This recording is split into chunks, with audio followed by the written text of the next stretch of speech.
Hello viewers and learners, welcome to Fike Math with derive. And today we're going to look at a very important aspect of quadratic equation in mathematics, which is completing the square method. Completing the square method. And to do that, I'm going to be using the general form of quadratic equation to derive the quadratic formula, which will serve as the root of the general form of the quadratic equation. So, and to derive the roots of the quadratic equation, I'll be using completing the square method so that you will learn the principles, the steps that are involved in applying completing the square method.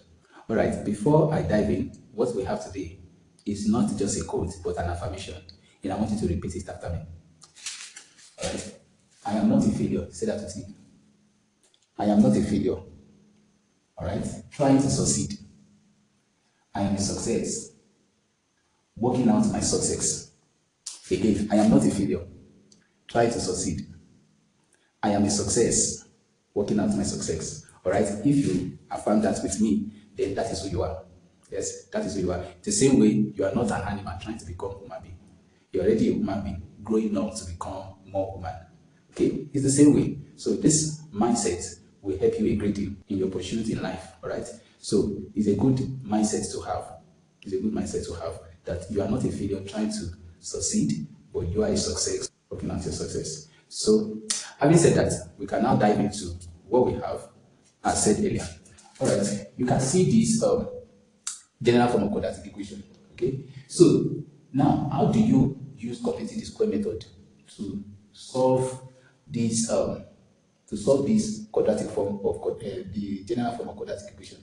Okay, so the first thing you are supposed to do, all right, is to check if you are solving a real equation of quadratic equation. If you were to solve a real equation of quadratic equation, so the first thing you should check is the coefficient of x squared.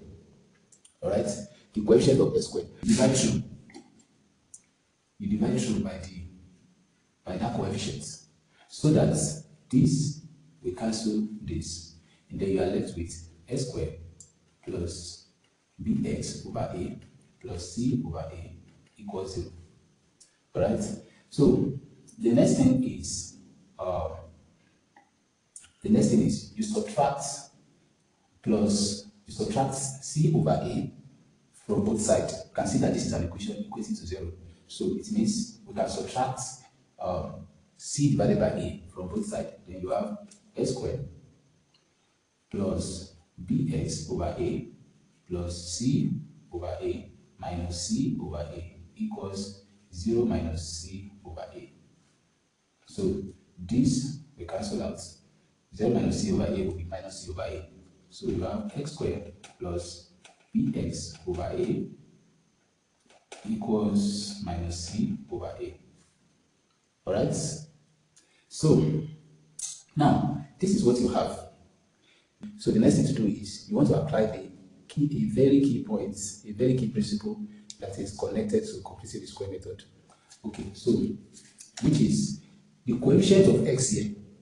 Of course, the coefficient of x here.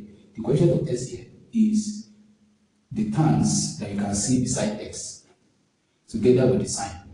All right, because if you are to solve a real equation and you don't have plus sign here, you have minus sign here, then you're supposed to consider the minus sign together with it. All right, the coefficient of x that you have here is b divided by a. So what you're supposed to do is, this is the instruction, find the half of coefficients of x. All right, square it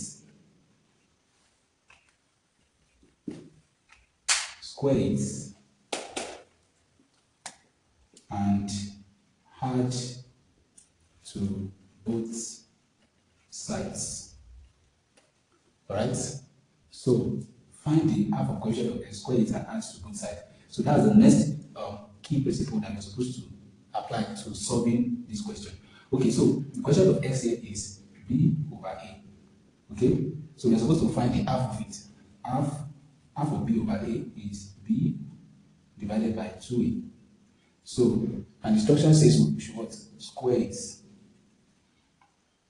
Then we now add it to both sides. So what you have is b over 2a squared, alright? Let me rub this off now. So you now have s squared plus bx over a plus b over 2a squared. What we derive equals minus c over a plus b over 2a squared.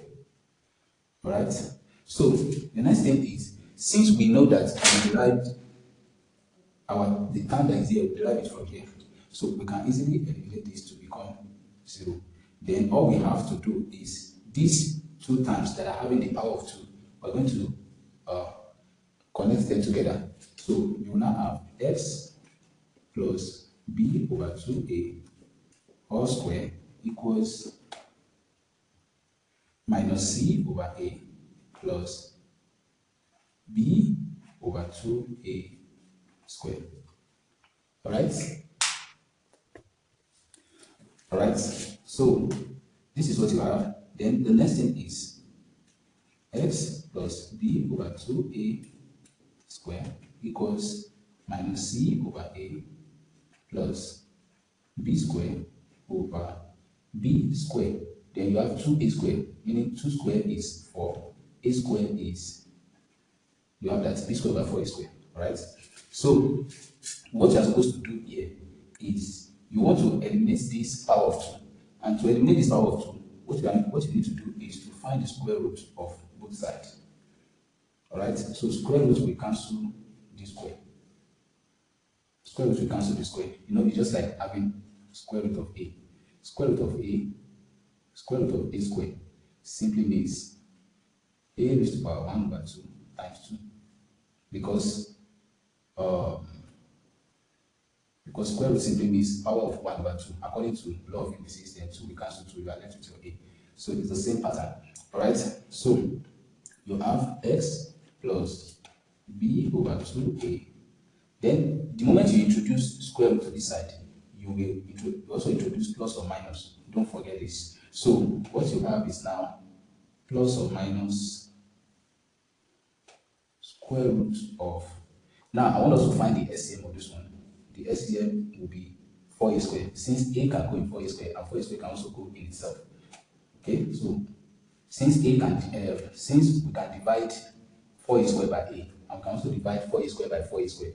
So you have 4a squared. So 4a squared divided by a, that's 4a, multiplied by minus c, that's minus 4ac. Okay, plus 4a squared divided by 4a squared divided by 4a squared, that's 1, multiplied by b squared, that's b squared. So what you have now is x plus b over 2a equals plus or minus square root of b squared minus 4ac over 4a squared. Alright?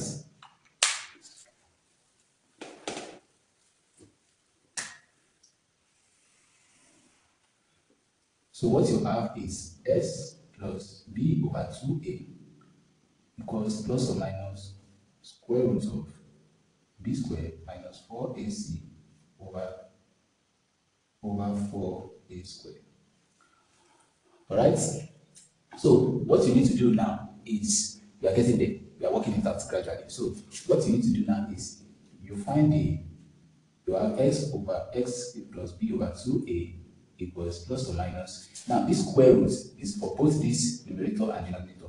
So this numerator can still remain the same, but we can find the square root of this denominator. The square root of 4 is 2.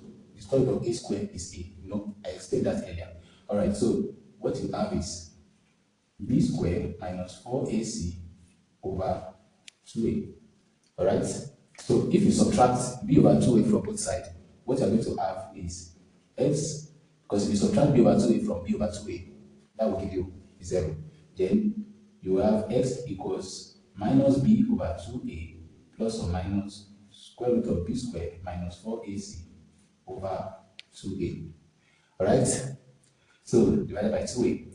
Then we're almost there. All we need to do now is find the SCM.